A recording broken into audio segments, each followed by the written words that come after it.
Welcome to Operations Research, Decision Theory Lectures series by Professor Joyjeet Ghose. This is the second lecture of a 3-lecture series. This lecture will be on decision making under risks. Hands-on explanation for solving some typical problems on decision making under risks. Expected value for perfect information, EVPI, is also explained with examples. Several examples has been discussed. So, do not miss and watch the full video. For the next video in the lecture series, please click the suggested video link above. You may also click on the playlist at end of the video to access all the videos. Please subscribe this channel and yes, do not forget to like and share. Also click on the bell icon to receive instant information of new videos uploaded. Thank you.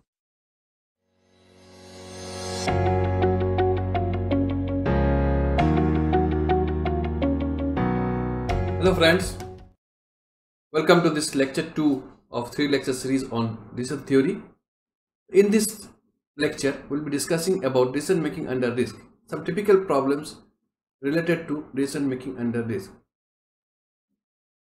One or two problems of decision making under risk we have also discussed in lecture 1, but in this lecture we'll be dwelling on some typical problems associated with decision making under risk.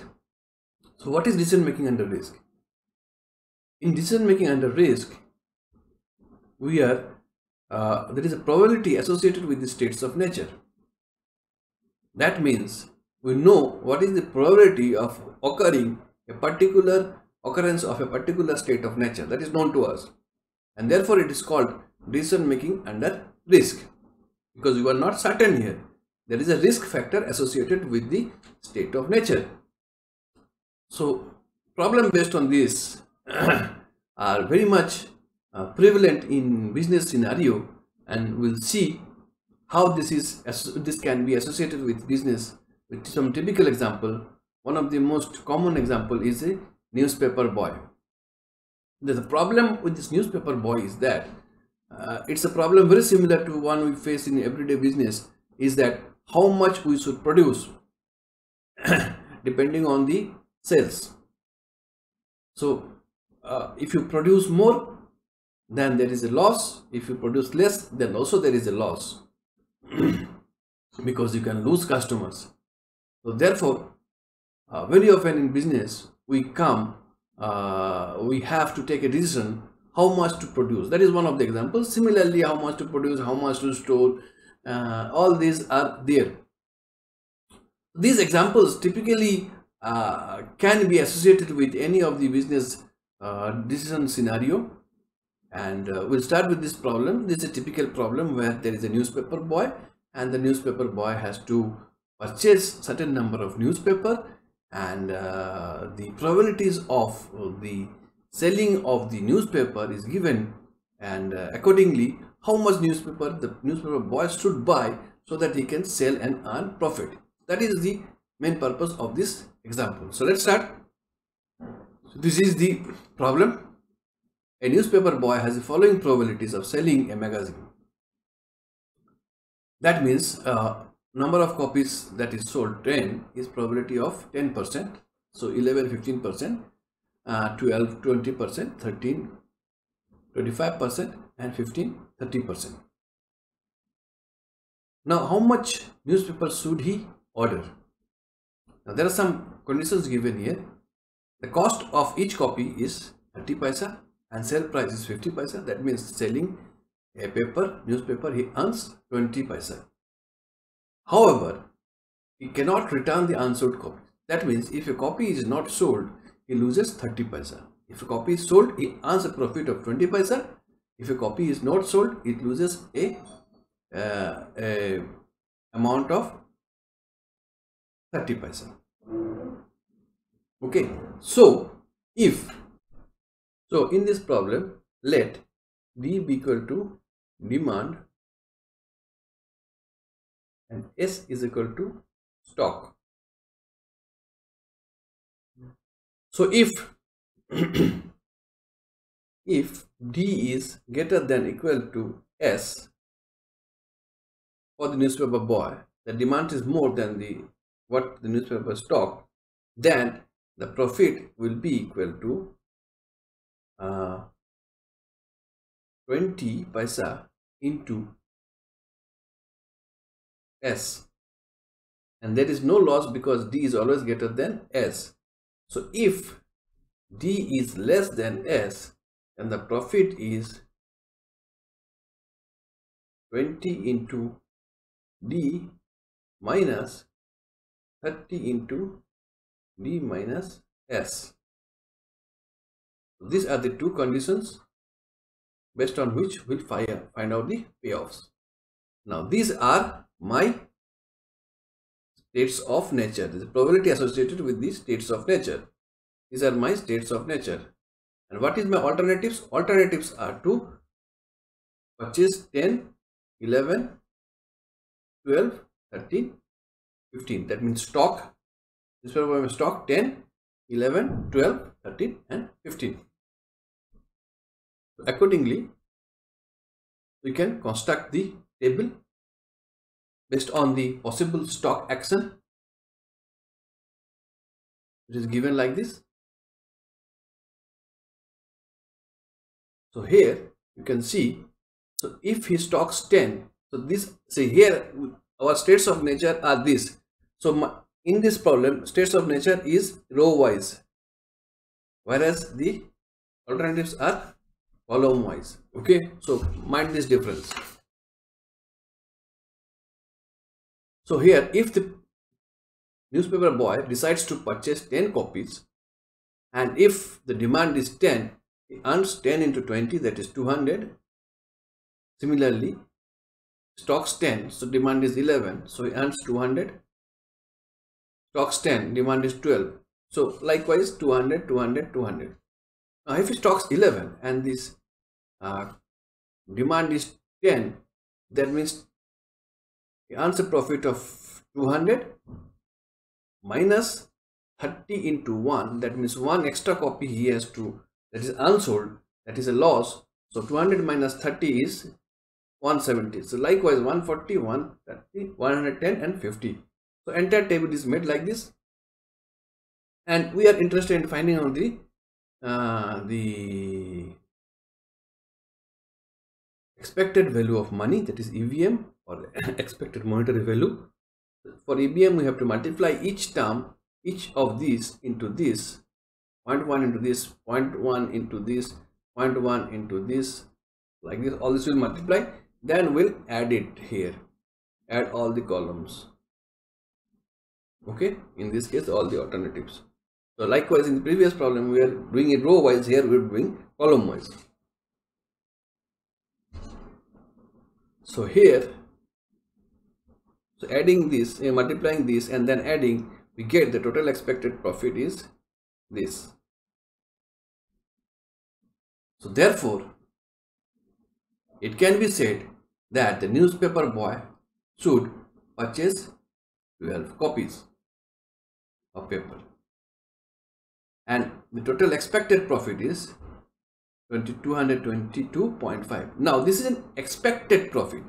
It is not, it is probability. It is not necessary that if the newspaper boy purchases 12 copies and he will be over the period of 5 days, then he will be earning this much amount of money. No, it's not that. It's highly probable that it may be like this or near about like this. It may actually vary also. So that is the very important point. Now we can do it in this manner, or we can convert it into a loss table, and then also we can do it. So if you convert it into a loss table, so if you convert it into a loss table, so basically you will be from each row you will select the highest and then subtract. Likewise you will construct the table. So this will be 0, this will be 30, this will be 60, likewise 120, and same thing will be performed, and you can find it out. So this is the expected loss is this, minimum loss is this one, so therefore you will be selecting this. This is the reverse way of doing it. Now there is a very important term which is called expected value of perfect information. Expected value of perfect information. That means, basically means that what is the amount the newspaper boy should be willing to pay a certain person who gives a perfect information. Or in other sense, let's say God comes to the newspaper boy and says that today you stock 11 because there will be 11 newspaper demand. So if like that it happens, then how much the newspaper boy should be ready to pay to God? Okay? Or ready to pay to the person who is providing that information. Let's see, we'll find out that. So if we have a perfect information, that means for each day he knows that today the demand is this much, so he stocks accordingly. The profit he earns is 200, 220, 240, 260 and 280 likewise. So therefore you multiply it by probability and then add it. So this is the profit he expected to earn, expected profit for perfect information. So this is the expected EPPI. This is expected profit for perfect information. So without this perfect information, he stands to earn this much. So how much he is willing to pay? This minus this. So he is willing to pay 27.5 paisa for perfect information. This is the expected value of perfect information. In this manner, we solve this type of problem. Let us solve one more problem. So in this problem, a TV dealer finds the storing cost of a TV in stock for a week rupees 30 and the cost of unit storage is rupees 70.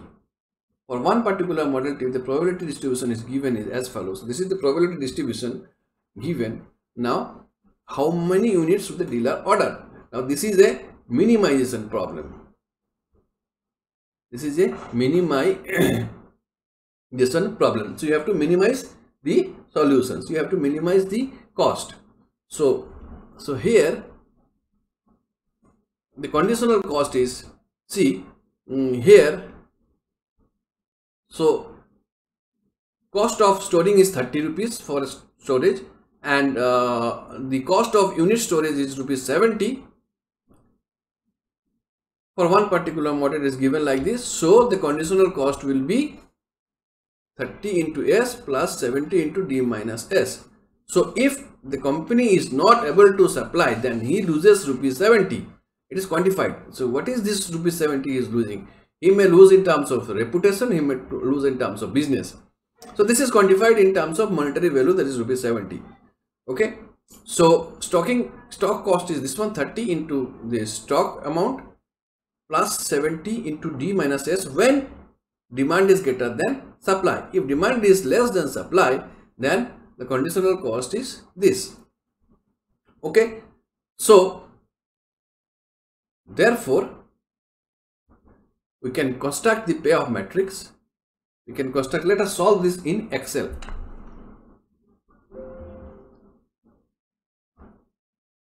So this is the Excel file. I'll open an Excel file. I have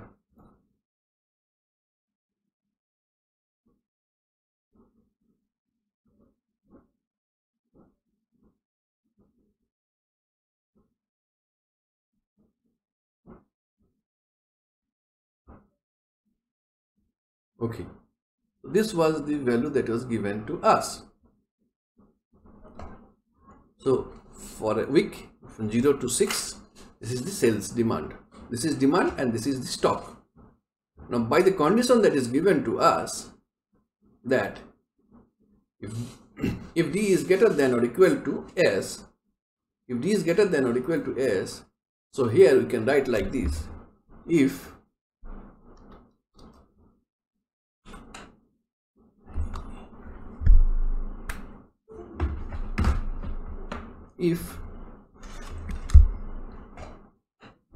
select this, if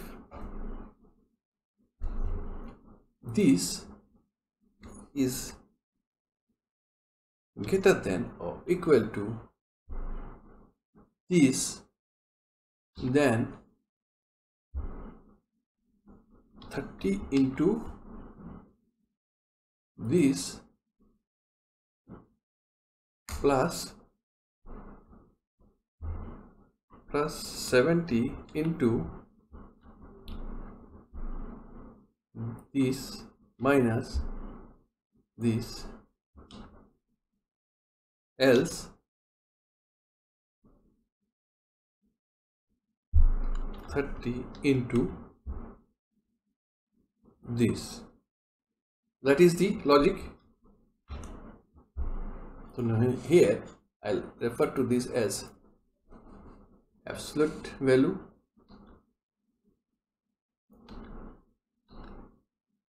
this here as this.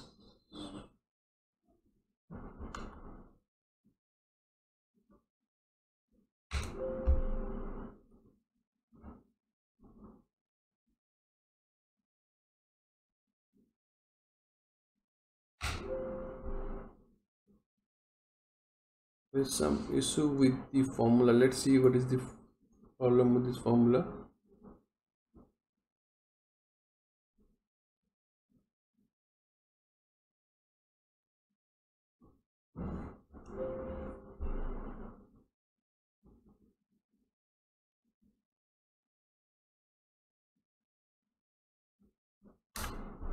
Some mistake I have made here. Let's see.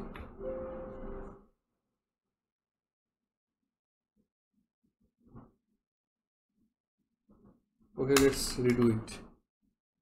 So this, according to this, if we select the if condition, if demand is greater than equal to the stock, then 30 into stock plus 70 into bracket demand minus stock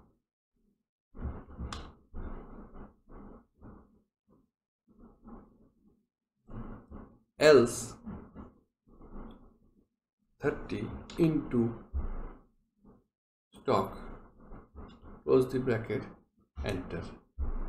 Okay, so let us convert this into absolute referencing, because I will be using it and dragging it. So I am converting it into, okay, so enter. When I drag it, it will come. Okay, so this should match with my values here. So it is coming matching. The next thing is that here, so when I drag it this side, so I want this to keep it as A.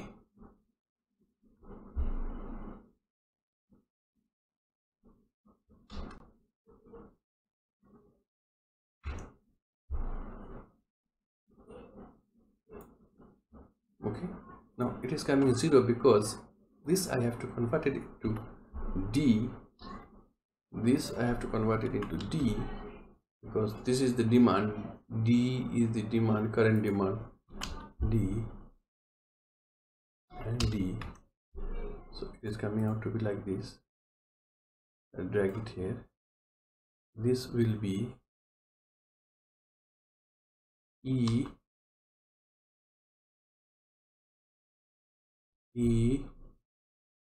This will be E. This will be E. Enter. Minus 80. Let me check.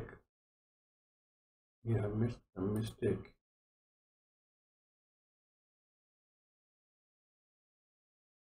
E.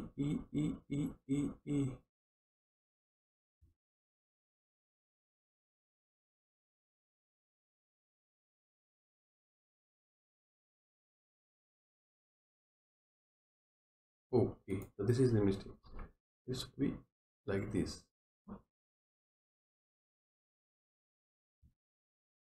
$.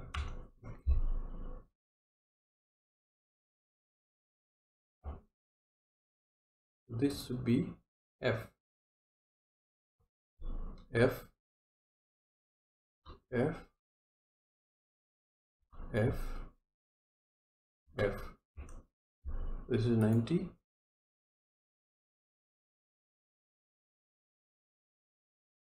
You should be doing it manually. I am doing in Excel.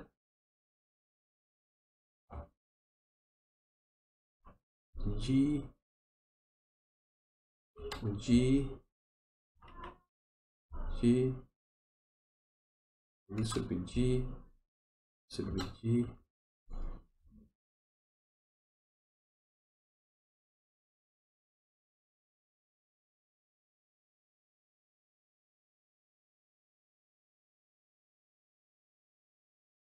This should be H.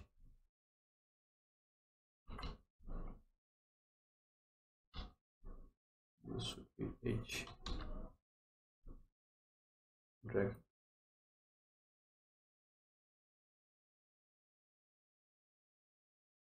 Should be I. This should be I. This should be I. This should be I. Enter 180. And my payoff matrix is now ready. This is my payoff matrix and it matches perfectly with this. So now this is equal to this star this. Enter. Okay. So this should be your F4. Enter.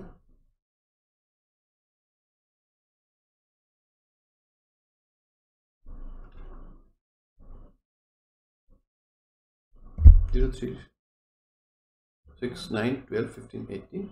Perfect. This should be equal to this F4 star this. Enter. And we drag it over this.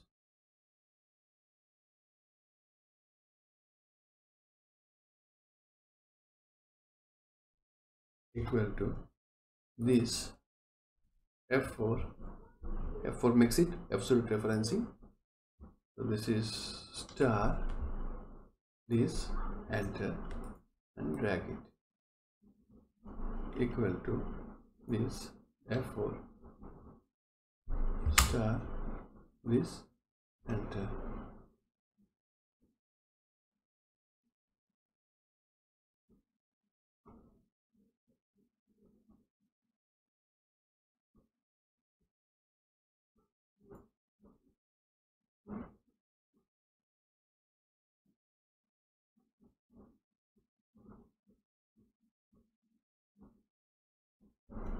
It's equal to this star this. Enter.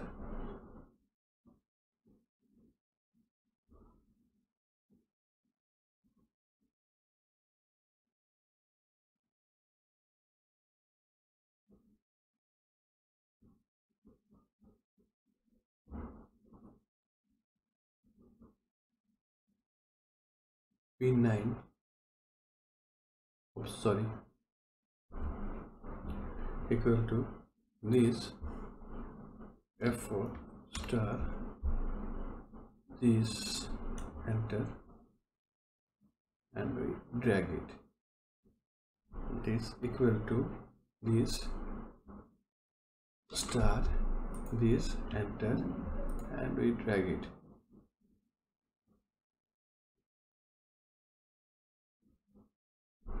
Equal to this star this. Enter and we drag it.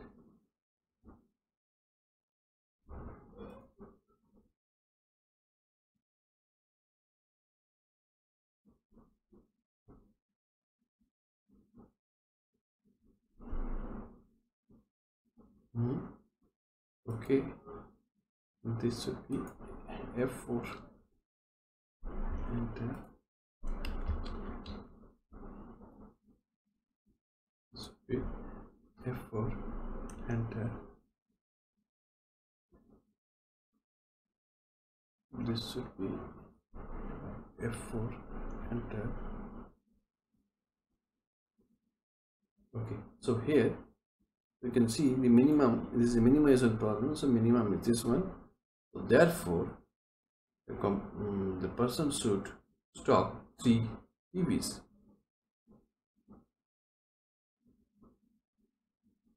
So TV dealer should order 3 units per week.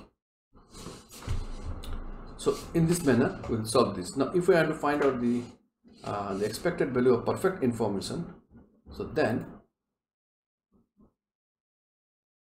this is 0, this is 0, this is 3,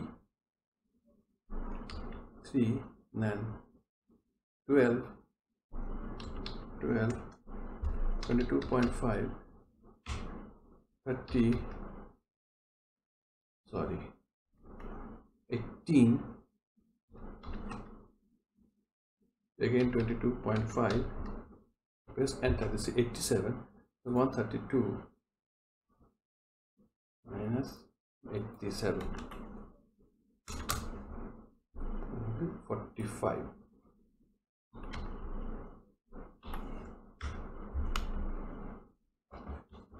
Okay, so this is the way we solve this type of problem. There's another problem which you try to solve it, and I'll give you the answers to it.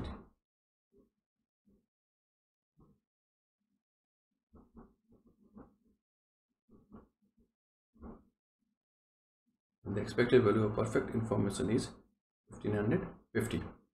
So I hope you have understood the concept of this type of problems. If you have a doubt, you can email me or you can write in the comment box and I'll try to respond. And thank you for watching this video.